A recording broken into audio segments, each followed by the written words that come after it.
Hai, saya Nur Diana Nawak Ibrahim, rangkuman berita Malaysia Now hari ini 11 November.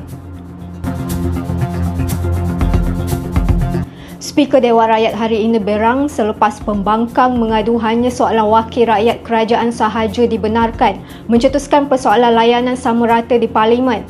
Ia tidak disenangi Johari Abdul Ghani yang memberikan alasan soalan-soalan pembangkang sudah pun dijawab sebelum ini. Malah katanya pembangkang hanya menghantar satu soalan yang tidak dibenarkan Johari. Whatever one question, 8 question, we have a right. You have no right. You have no right. The right was on me. Yeah, Saya yang akan memilih. You have no right at all. Ahli Dewan. Nasihat peraturan merak macam peraturan mesyuarat apa? Perkara yang sama lebih kurang. No. Saya nak beritahu. Saya respon tadi kepada peraturan mesyuarat. Bekas pemimpin UMNO Isham Jalil mendakwa Perdana Menteri Anwar Ibrahim tidak faham kandungan sebenar perjanjian perdagangan timbal balik antara Malaysia dan Amerika Syarikat.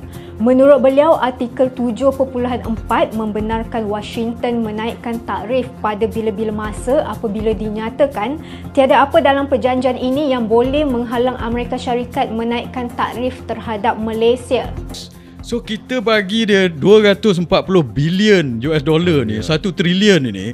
Tiba-tiba 7.4 ni cakap nothing in this agreement, shall constrain atau prevent untuk dia naikkan lagi tarif.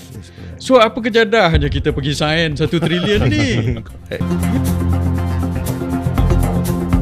Turun naik harga saham yang luar biasa sejak beberapa minggu lalu melibatkan syarikat yang terkait dengan bekas setiausaha politik Perdana Menteri Faharsh Wafa Salvador menimbulkan pelbagai spekulasi dalam kalangan pemerhati pasaran.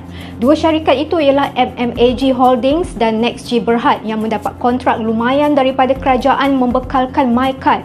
Menjelang hujung minggu lepas, MMAG telah kehilangan kira-kira 80% daripada nilainya, menutup dagangan pada 8.5 sen.